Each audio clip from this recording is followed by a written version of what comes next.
What's going on YouTube? JT's Reborn here and welcome to another video. And in today's video, we're going to be talking about the post-credit sequence for Godzilla King of the Monsters and what it means for the future of the Monsterverse. I'm sure a lot of people have talked about this in great detail. Warning, I'm going to go ahead and talk about full spoilers. Also going to give some theories about what I think will happen in Godzilla vs. Kong. There's just a lot of stuff to talk about in this video, and I think I'll do another spoiler discussion, but this is just simply me giving my fan theories as to what I think it means, the potential implications of it, and so on and so forth. So, Godzilla King of the Monsters is out. If you haven't seen it, I recommend going to see the movie first before watching the rest of this video, or you can watch it at your own risk, because we all know Godzilla vs. Kong's coming in. Some people are just like, I don't care about spoilers, I just want to know what you think. So, yeah, let's go ahead and talk about it. So, in the post-credits sequence of Godzilla King of the Monsters, we see Charles Dance's character, named Jonah Allen, going ahead and purchasing the severed head of King Ghidorah. Now, if you watch the movie, you know that during Godzilla's battle in Isla de Mara, where Rodan came out of the volcano and they fought and such, Godzilla rips off one of Ghidorah's heads and he chucks it in the ocean, and that's the last we see of it for a while. It is until at the very end of the movie that they retrieve the head, and Jonah Allen, Charles Dance's character, is like, we'll take it. And boom, cut to credits. So we know based on the plot synopsis for Godzilla vs. Kong, and it reads as follows. In a time when monsters walk the earth, humanity's fight for its future sets Godzilla and Kong on a collision course that will see the two most powerful forces of nature on the planet collide in a spectacular battle for the ages. As Monarch embarks on a perilous mission into uncharted terrain and unearths clues to the Titan's origins, a human conspiracy threatens to wipe the creatures, both good and bad, from the face of the earth forever. So, the way I see it, we learned earlier in the movie that his character, Jonah Allen, specializes in collecting Titan DNA. Now, they mentioned in the movie that he had contained some sort of specimens early on. He's collecting things. Since Ghidorah has been confirmed to be an alien, an invasive species, and possesses regenerative abilities, that's why you see earlier in the film that his head is able to grow back, and there's a lot of potential consequences to Ghidorah's head being there. Even when I watched this interview with Michael Dougherty that he did for Collider, and even talks about that there's a lot of potential hints and setups for what that's going to do for the future of the series. And he even mentioned little things too that I didn't think about. He's like, what about the flies feasting on Ghidorah's flesh? I mean, that's an alien DNA. How is that going to affect the flies going forward? Is it going to create something like that? I'm like, I never thought about that. But anyway, so my potential theory is this human conspiracy that's going to wipe the creatures, both good and bad, from the face of the earth forever. That, I believe, is Jonah Allen and his eco-terrorist groups. They're going to find some way to genetically engineer their own kaiju or titan.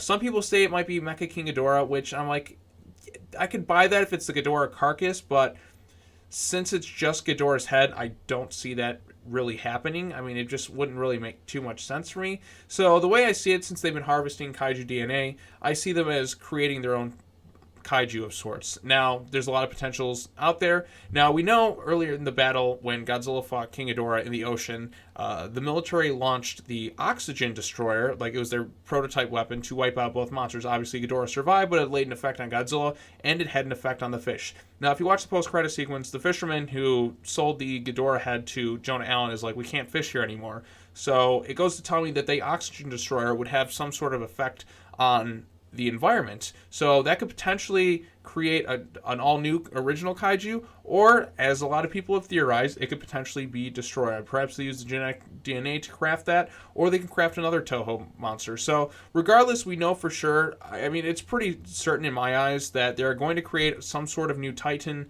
to do battle, and Godzilla and Kong are going to fight it and eventually team up. I mean, they're both the heroes of their own movies. So we can see that potential happening somewhere along the lines. Now, also, if you pay very close attention to the credits in Godzilla vs. Kong, there's a lot of little setups, a lot of little Easter eggs in there. Like, for instance, you see that all the Titans, in essence, are going to Skull Island for whatever reason.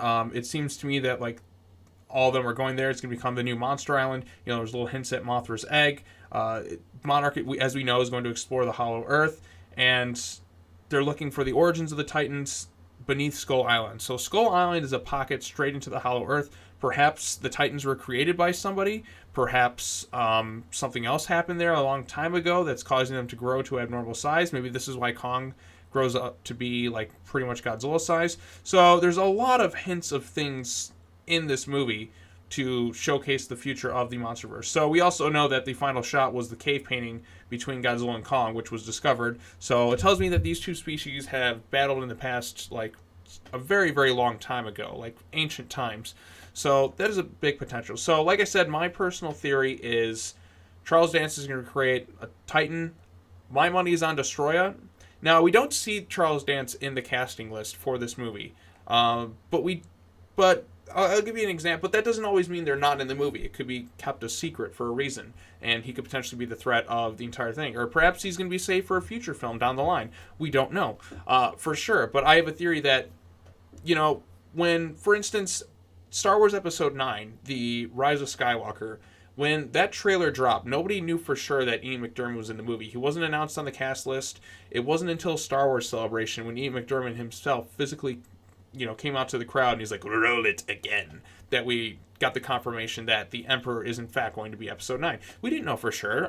There's always a bunch of rumors, but you never know. So I think that could be the case with Charles Dance's character per se. Like his eco-terrorist group is going to craft their own unique original Titan, or hopefully Destroya. I think that's what most people want to see.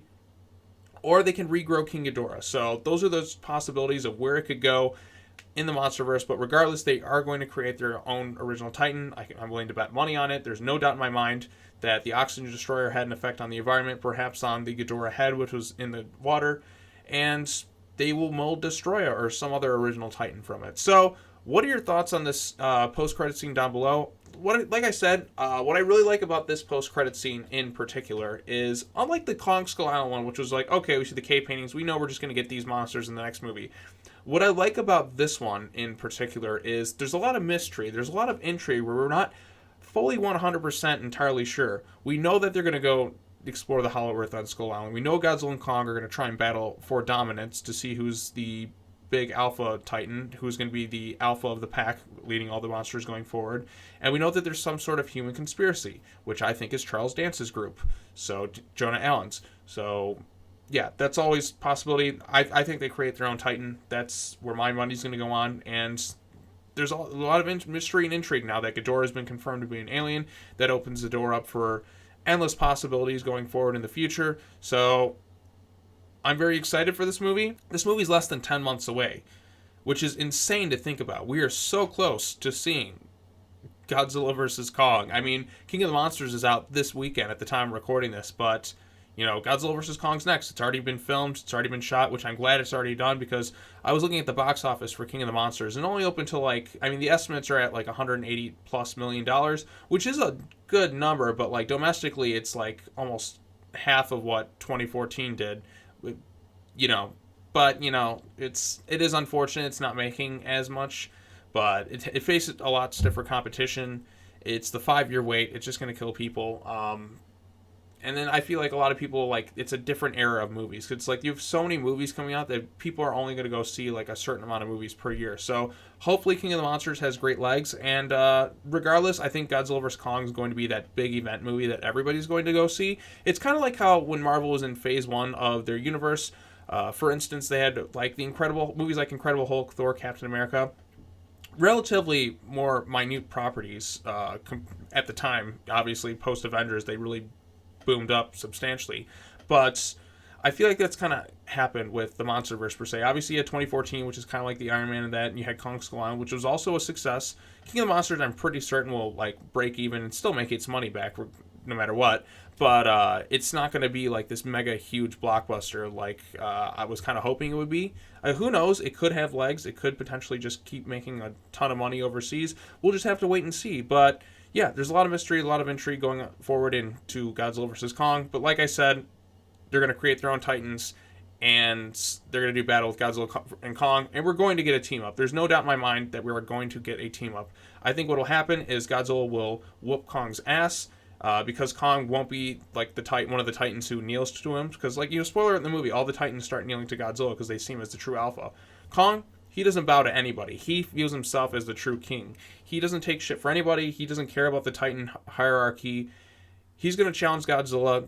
He's not going to take shit from anybody. And while Kong will put up a big fight, I don't think he will defeat Godzilla, but I think Godzilla will, he will earn Godzilla's respect. And Godzilla's just going to be like, you know what, Kong, you're pretty chill. I'm just going to let you do what you do. Kong and Godzilla at some point in the movie, I'm pretty certain, will team up. And it'll probably be the most epic scene in movie history. At least that's my personal opinion. So take it for what it's worth. What do you all think this post-credit scene means for the future of the Monsterverse? Let me know in the comments section down below. We'll chat about it some more. Subscribe to the channel. Hit that bell for notifications. I think these are pretty legit theories, at least in my mind, but we'll just have to see where it goes from here. So, anyways, thanks so much for watching. I'll see you all next time, and take care now. Bye-bye then. Go check out Godzilla King of the Monsters. I've seen it twice at the time of recording this, and I'm looking forward to seeing it multiple more times in the theater. So, yeah, that's all I got to say. Take care now. Bye-bye then. I'll see you all next time.